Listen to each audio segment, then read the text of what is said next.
Hello friends, welcome to Lincy's link. ഇന്ന് നമുക്കൊരു തനി നാടൻ ഓമയ്ക്ക തോരൻ എങ്ങനെയാണ് ഉണ്ടാക്കുന്നത് നോക്കാം. വളരെ ടേസ്റ്റിയാണ്, അതുപോലെ ഒരുപാട് ഹെൽത്ത് ബെനിഫിറ്റ്സ് ഉള്ള ഒരു പച്ചക്കറി കൂടിയാണ് ഈ പച്ച പപ്പായ. ഓക്കെ, അതിൻ്റെ കൂടെ ചാനൽ സബ്സ്ക്രൈബ് ചെയ്യാത്ത ആരെങ്കിലും ഉണ്ടെങ്കിൽ പ്ലീസ് സബ്സ്ക്രൈബ് ചെയ്യണം, അതുപോലെ ലൈക്ക് ചെയ്യണം, നിങ്ങളുടെ കമൻറ്റ്സൊക്കെ എന്നെ എഴുതി അറിയിക്കണം. ഓക്കെ, നമുക്കൊരു പപ്പായ, ഇത് നമ്മുടെ ഒരു നാടൻ ഒരു പപ്പായ ചെടിയാണ്. ഈ പപ്പായയിൽ നിന്നാണ് ഞാൻ ഓമയ്ക്ക തോരൻ ഉണ്ടാക്കുന്നത്. പപ്പായയ്ക്ക് നമ്മൾ നാട്ടിൽ ഓമയ്ക്ക എന്ന് പറയും, അതുപോലെ വേറെ എന്തെങ്കിലും പേരുണ്ടോ എന്ന് എനിക്കറിയത്തില്ല. ഇതുകൊണ്ട് പപ്പായയുടെ എരിശ്ശേരി ഉണ്ടാക്കും, അതുപോലെ തോരൻ ഉണ്ടാക്കും, സാമ്പാറിലിടും, അങ്ങനെ ഒരുപാട് കാര്യങ്ങൾക്ക് നമ്മൾ ഉപയോഗിക്കാറുണ്ട്.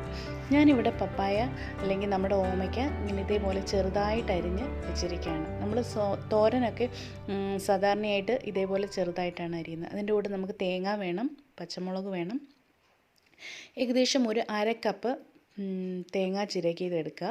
അതിലേക്ക് നമുക്കൊരു 2 പച്ചമുളക് ഇട്ട് കൊടുക്കാം. എരിവിനനുസരണം വേണം നമ്മൾ ഈ പച്ചമുളക് ചേർക്കാൻ. പച്ചമുളക് കൂടുതൽ വേണമെന്നുള്ളവർക്ക് 2ഓ 3ഓ ചേർക്കാം, എരിവിനനുസരിച്ച്. ഓക്കെ, അതിൻ്റെ കൂടെ 1 ടീസ്പൂൺ ജീരകം ചേർത്ത് കൊടുക്കാം. അതുപോലെ ഒരു ചെറിയ ടീസ്പൂണോളം മഞ്ഞൾപ്പൊടി ചേർക്കുക. പിന്നെ ഒരു കുഞ്ഞ് നമ്മുടെ ചുമന്നുള്ളി, നമ്മുടെ ഷാലറ്റ്സ് എന്ന് പറയാതെ 2ഓ 3ഓ ചേർത്താലും കുഴപ്പമില്ല. ഇനി നമുക്ക് തോരൻ ഉണ്ടാക്കാൻ വേണ്ടി ഒരു പാൻ വെക്കുക.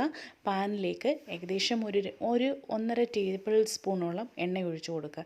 വെളിച്ചെണ്ണ തന്നെ ഒഴിച്ചു കൊടുക്കുക, അതായത് നമ്മുടെ നാടൻ വെളിച്ചെണ്ണ. അതിലേക്ക് കടുകിട്ട് കൊടുക്കുക. കടുകിട്ട് പൊട്ടിയതിന് ശേഷം നമുക്ക് കറിവേപ്പില ഇട്ട് ജസ്റ്റ് ഒന്ന് ഫ്രൈ ചെയ്തെടുക്കുക. ഇതിലേക്ക് നമ്മൾ അരച്ചു വെച്ചിരിക്കുന്ന തേങ്ങായും നമ്മുടെ ചുവന്നുള്ളിയും ജീരകവും പച്ചമുളകും ചേർത്ത് അരച്ച് വെച്ചിരിക്കുന്നത് ചേർക്കുക. ഇത് ചേർത്ത് നല്ലതുപോലെ ഇളക്കി കൊടുക്കുക. നല്ലപോലെ ഒന്ന് വഴറ്റുക, അതായത് നമ്മുടെ തേങ്ങയുടെ പച്ച ചുവയൊക്കെ രുചിയൊക്കെ ഒന്ന് മാറി ഒന്ന് മൂത്ത് കിട്ടണം. ഓക്കെ, ഇങ്ങനെ നല്ലതുപോലെ ഒന്ന് മൂപ്പിച്ച് കൊടുക്കുക. നമ്മുടെ പപ്പായയ്ക്ക് ഒരുപാട് ഗുണങ്ങളുണ്ട്. പപ്പായയുടെ ലീഫൊക്കെ ഡെങ്കു ഫീവറിനും അതുപോലെ അങ്ങനെ ഓരോന്നിനും ഇതിൻ്റെ സത്തൊക്കെ ഉപയോഗിക്കുന്നതാണ്. അതുപോലെ ഇടയ്ക്കൊക്കെ നമ്മൾ പപ്പായ, ഇത് ഓമയ്ക്ക ഇങ്ങനെ തോരൻ വെച്ച് കഴിക്കുന്നത് നമ്മുടെ ആരോഗ്യത്തിന് നല്ലതാണ്. ഇതിലേക്ക് നമ്മൾ വഴറ്റിയ തേങ്ങയിലേക്ക് നമ്മുടെ തേങ്ങ നമ്മൾ അരിഞ്ഞു വെച്ചിരിക്കുന്ന നമ്മുടെ ഓമയ്ക്ക നല്ലതുപോലെ ചേർത്ത് ഇളക്കി കൊടുക്കുക. ഇങ്ങനെ ചേർത്ത് നല്ലതുപോലെ നമ്മുടെ തേങ്ങയും നമ്മുടെ ഓമയ്ക്കായും എല്ലാം കൂടെ നല്ലതുപോലെ ഒന്ന് മിക്സായി കിട്ടണം. ഓക്കെ, ഈ സ്റ്റേജിൽ നമുക്ക് ഉപ്പ് ചേർത്ത് കൊടുക്കാം. നമ്മളിതുവരെയായിട്ട് ഉപ്പൊന്നും ചേർത്തിട്ടില്ല. അന്നേരം രുചി നോക്കിയതിന് ശേഷം നമ്മുടെ ടേസ്റ്റിനനുസരിച്ച് നമ്മൾ ഉപ്പ് ചേർത്ത് നല്ലതുപോലെ കൂട്ടി യോജിപ്പിക്കാം.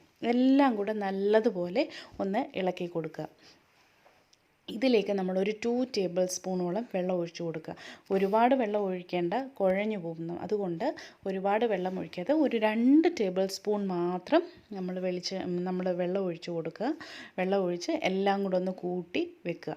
ഇങ്ങനെ ആ സ്റ്റീമിലിരുന്ന് വേണം ഇത് കുക്കായി കിട്ടാൻ. ഇനി നമുക്കിതിൻ്റെ നമ്മുടെ അടപ്പ് എടുത്ത് അടച്ച് വെച്ച് ഒരു 3 മുതൽ ഒരു 5 മിനിറ്റ് വരെ നമുക്ക് കുക്ക് ചെയ്യാം. അപ്പോഴത്തേക്കും അത്രയും ആയിക്കണം. കാരണം നമ്മൾ വളരെ ചെറുതായിട്ട് അരിഞ്ഞതുകൊണ്ട് ഇത് പെട്ടെന്ന് കുക്കായി കിട്ടും.